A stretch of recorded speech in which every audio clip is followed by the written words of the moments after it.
জুলাই গণঅভ্যুত্থানে আহত রোগীদের বিদেশে পাঠানোর কাজ চলমান জানিয়েছেন ঢাকা সিএমএইচ এর commandant brigadier general A K M. Moshiul মনির।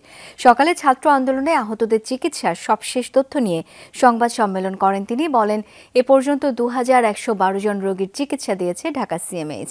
এ সময় নিউরো সার্জন কর্নেল আল আমিন সালেক বলেন, গুরুতর আহতদের বিদেশ পাঠানোর উদ্যোগ নেওয়া হচ্ছে। আরেক কমান্ড্যান্ট ব্রিগেডিয়ার জেনারেল এস.এম. সোলাইমান বলেন, আন্দোলনে আহতদের সর্বোচ্চ চিকিৎসা দেয়া হবে। শ্রীলঙ্কা আবারও রপ্তানিতে শীর্ষে। জুলাই গণ অভ্যুত্থানে হতাহত অনেকে, এরই মধ্যে অতিক্রম করেছে প্রায় 3.5 মাস, কিন্তু এখনো আহত অনেকে হাসপাতালের বিছানায়।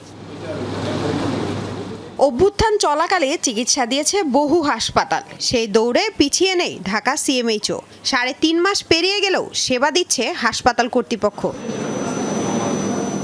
সকালে এক সংবাদ সম্মেলনের আয়োজন করে বৈষম্য বিরোধী ছাত্র আন্দোলনের ঢাকা সিএমএইচ প্রতিনিধি এবং হাসপাতাল কর্তৃপক্ষ।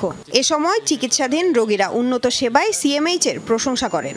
একই সাথে তারা হাসপাতাল কর্তৃপক্ষের কাছে দাবি তোলেন এখনো আন্দোলনে যারা আহত সেবা পাননি তাদের চিকিৎসা নিশ্চিত করার। বর্তমানে সিএমএইচ আসি, ভালো চিকিৎসা পাইতেছি, আর আমার মতন যারা আছে আমিও চাই যে তাদেরকে সিএমএইচ না ভালো চিকিৎসা দেওয়া হোক। ওর মাথায় ইনফেকশন হয়ে গেছে, তো বলতেছে যে এখানে না করে যদি বাইরের কান্ট্রিতে করে তাহলে ভালো হবে, তো ওনারা বাইরের কান্ট্রিতে নেওয়ার জন্য ইয়ে করতেছে। সেনাপ্রধানের কাছে আমার আবেদন, আমার ছেলের জন্য, আমার ছেলে না মানে যত গুল্লেখা রোগী আছে যারা বেশি অসুস্থ তাদের যেন বিদেশে পাঠানোর জন্য সুব্যবস্থা করে। তাদের সকলকে যেন যত তাড়াতাড়ি সম্ভব বিদেশে নেওয়ার ব্যাপারটা যেন এটা তারা দেখেন, কারণ সবার অবস্থা দিন দিন আরো খারাপ হচ্ছে, কারণ আজকে 4টা মাস হয়ে যাচ্ছে।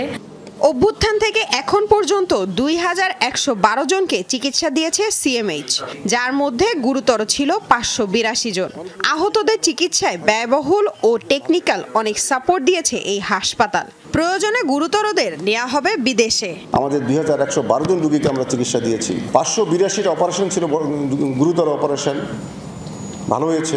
আবার একই সাথে দুঃখের বিষয়, আমরা 6 জন মানুষকে বাঁচাতে পারিনি। তাদের যে অবস্থা, আমরা অপারেশন করেছি সবই চলতেছিল, বাট এত বেশি ড্যামেজ, এত বেশি ইনফেকশন, সব কিছু মিলে আমরা 6 জনকে বাঁচাতে পারিনি। কিছু কিছু ইনজুরির ধরন আছে যেখান থেকে রিকভারি করা ইভেন বিশ্বের সবচেয়ে ভালো সেন্টার পাঠালেও সম্ভব হয় না।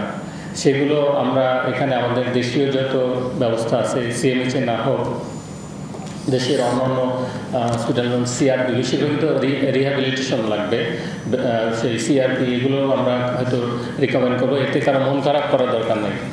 এ সময় নতুন দায়িত্বপ্রাপ্ত কমান্ড্যান্ট ব্রিগেডিয়ার জেনারেল এস.এম. সোলাইমান বলেন, ঢাকা সিএমএইচে আন্দোলনে আহতদের সর্বোচ্চ চিকিৎসা দেয়া হবে।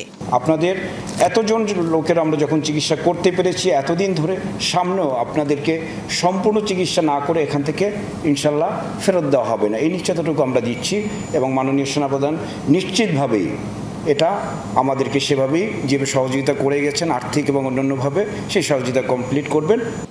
রোগীদের প্রয়োজন অনুযায়ী চিকিৎসা সেবা অব্যাহত থাকবে, এমনটাও প্রতিশ্রুতি দেন হাসপাতালের চিকিৎসকরা। আগের যে ধারাবাহিকতা ছিল সেটা বজায় থাকবে।